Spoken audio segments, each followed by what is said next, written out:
I have a question for it, if it will indulge me.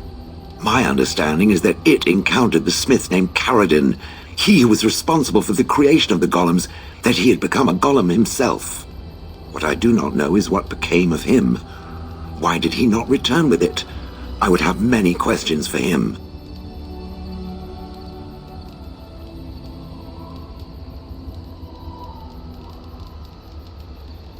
He killed himself? Ah, I would doubt it, but no, I see it is telling the truth.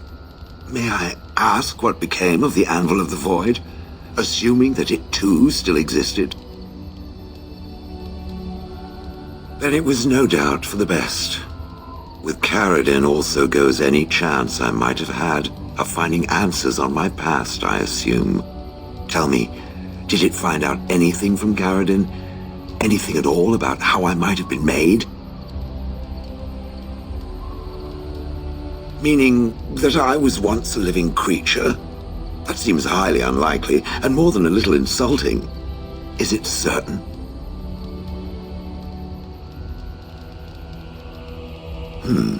Was I forced into this? Or simply glad to abandon a frail body? And more importantly, who was I? I simply must know. I cannot help but believe that answers lie elsewhere in the deep roads. We must look. Yes, no, I don't know. If it can search the deep roads, I may remember something. If not, then I will have to wait.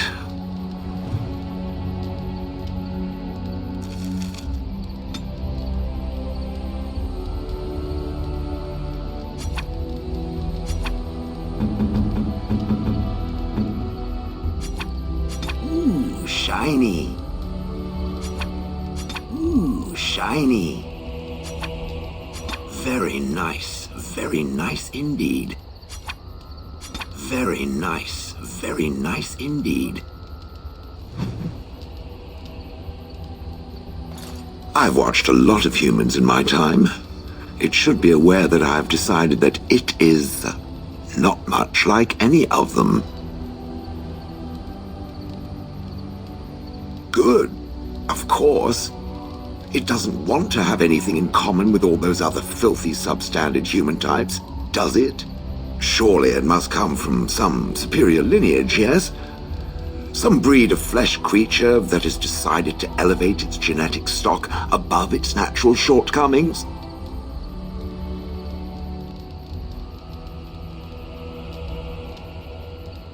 Oh, then that must be it. I knew there had to be some reason, it being a human and all. I would appreciate if it didn't spread around that I said anything. Humans might start to get the wrong idea. They might start thinking their race is not completely hopeless. Indeed, can it imagine the horror? Now, let us crush something into a fine paste before it starts to think I've gone all soft. Perish the thought. It speaks.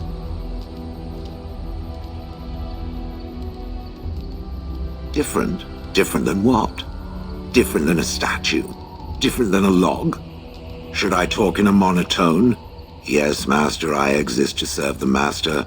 I shall kill for the master and only for the master. Perhaps it expected me to have a booming voice. Recite limericks. I can recite limericks, if it likes.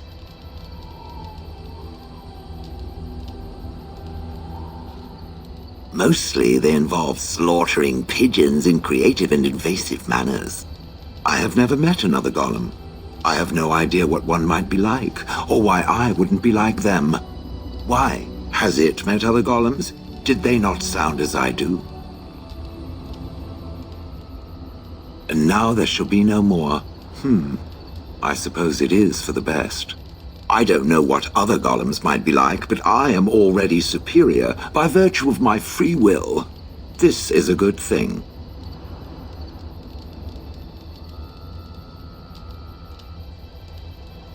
Imagine the benefits. No need to eat or sleep or perform other functions. Walk underwater, crush the heads of every opponent.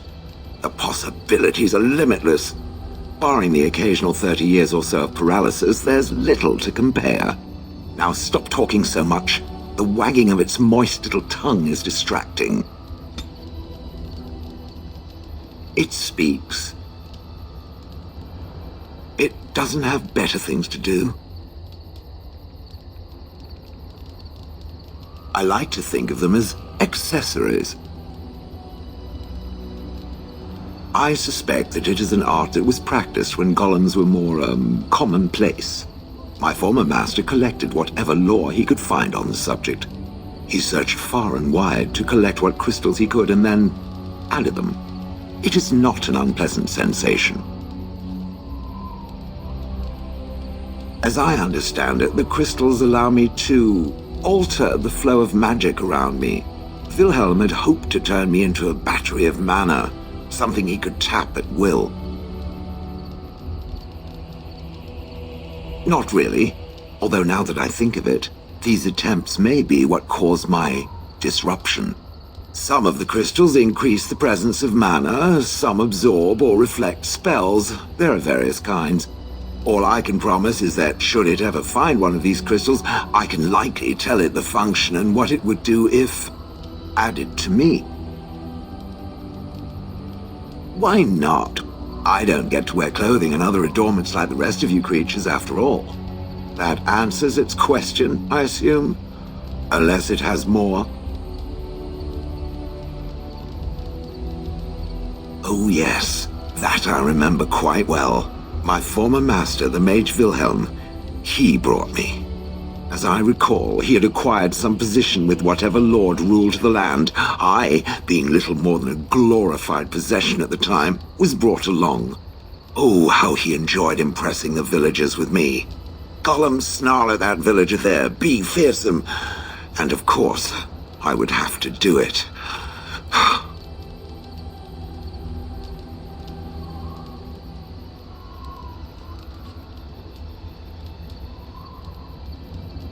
That is where Wilhelm kept me. He wanted me out in the open where I could be frightening like a scarecrow. I was supposed to watch for thieves. Pah!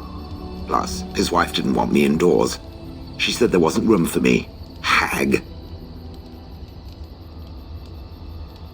I traveled with the mage. He did a lot of traveling, I remember that. But where we went, it is rather fuzzy. I remember great battles, fighting many humans long ago. They were all very soft and squishy. And before that, No, there are only images. I was somewhere dark.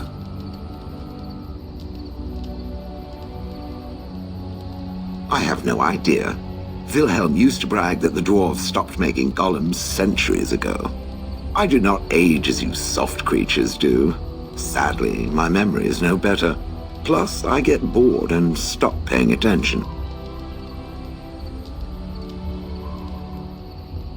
He did love using that control rod. Fondled it so much his wife actually threatened to throw it in the lake. Ha! I would have liked to have seen that. Which reminds me, where did it find the rod? Did it pay a great deal for it?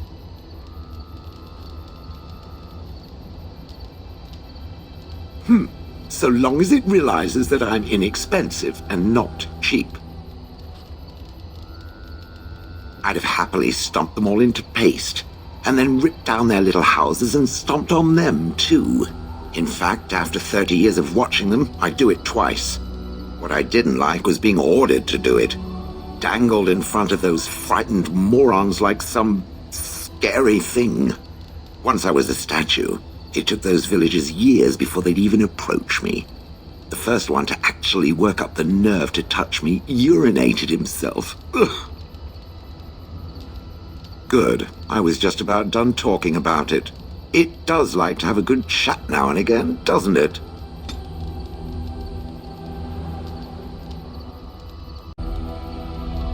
Ah, I see it found some of the crystals that I told it about.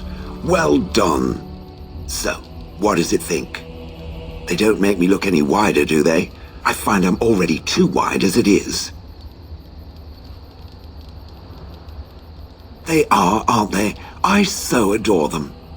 I think it should find some more as soon as possible. I want to glitter from ear to ear, so to speak. It speaks. It doesn't have better things to do. I do not sleep, so yes, and I thank it for reminding me. Try to imagine, if it will, what it would be like to be surrounded by nothing but boring peasants, all oblivious to it.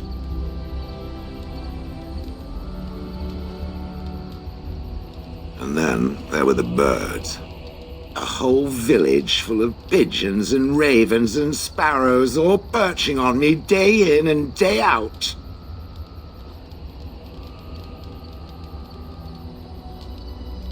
Those foolish villagers would spread birdseed near me, drawing the birds, because they thought having birds perch on me was quaint. Quaint!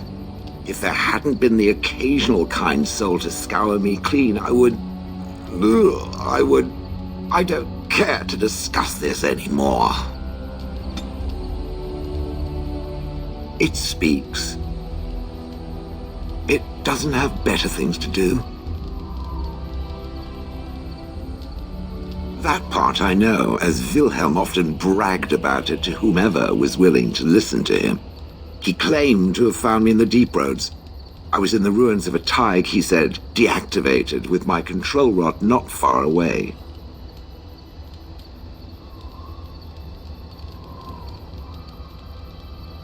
I think I remember a battle. It was long before, and then there was darkness. In short, no, I do not remember why I was there. It makes no difference. It was a hobby of his, scavenging.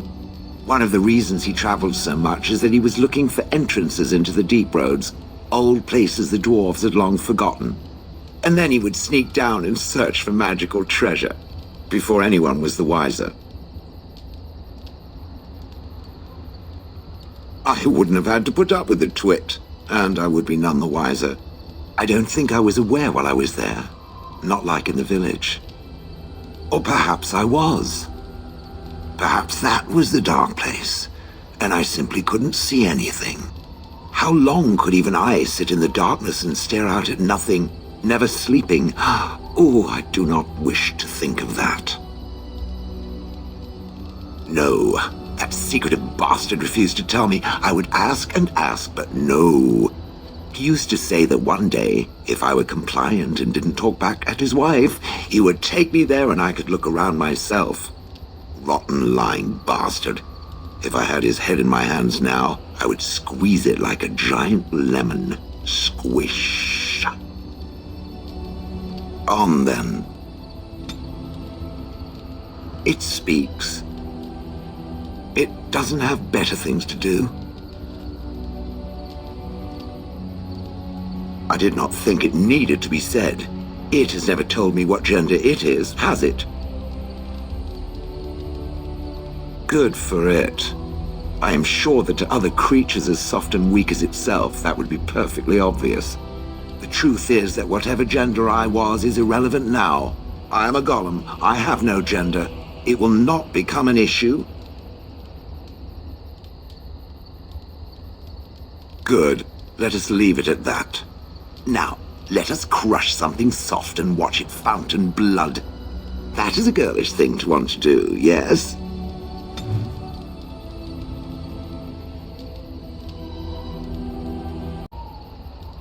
I am listening.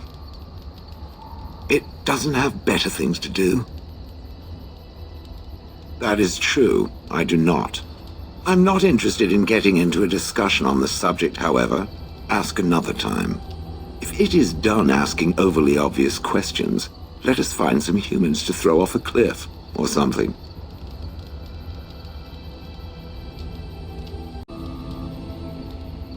I am listening. It doesn't have better things to do. Did I not already tell it that I do not remember doing such? I remember having a master. My memories of what happened to him are vague. Clever and true. Oh, very well. Let me see what I can recall. My former master enjoyed experimenting upon me. I remember that much. There was tinkering with spells, and then the crystals. He was very eager to alter my function, I think. Bah! I am no mage, and he did not explain himself to me, any more than it would explain itself to a sword. He possessed my control rod, and back then, it would have prevented me from doing anything he did not command me to, no matter how I might have wished to. So what happened? I am unsure. He was experimenting, and then nothing. Oh, ho, ho. It does like to laugh, does it? But who knows? I may have such a thing. And then he was gone. I was standing where I was, in the village, and I could no longer move. The villagers came, poked and prodded me in fear, and then realized they could neither move me nor destroy me. So they simply left me. And in time I forgot I hadn't stood there all along. Oh yes, yes, very much so. For so many years I'd had to leap to that little toadstool's every command. Get this, pick up that, put it down, pick it up again. The gall!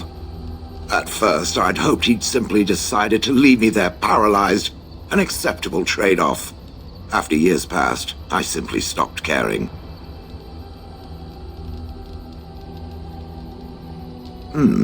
Possibly. Except that he was not experimenting with the crystals at the time, I think. But my memory is not good. It may be correct. Whatever the mage did seemed to render the control rod useless, for which I should be thankful, yes? And provided it doesn't decide to copy his experiments, not that I would allow it, it is nothing to fear from me. Much. The things that it fights, and it fights things often, that is a different story. Let us get back to the walking and the fighting. My stone is beginning to itch again.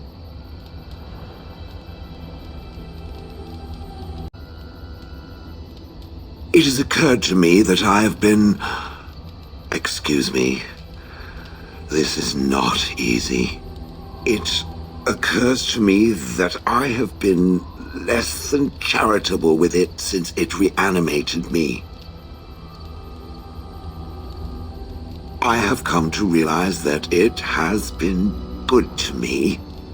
You have been good to me, even though you had no control rod to enforce obedience. I have never had one before, so I don't know how to thank you for being, you know. Exactly so. I followed you expecting to find answers to my questions, but I think I have found something better.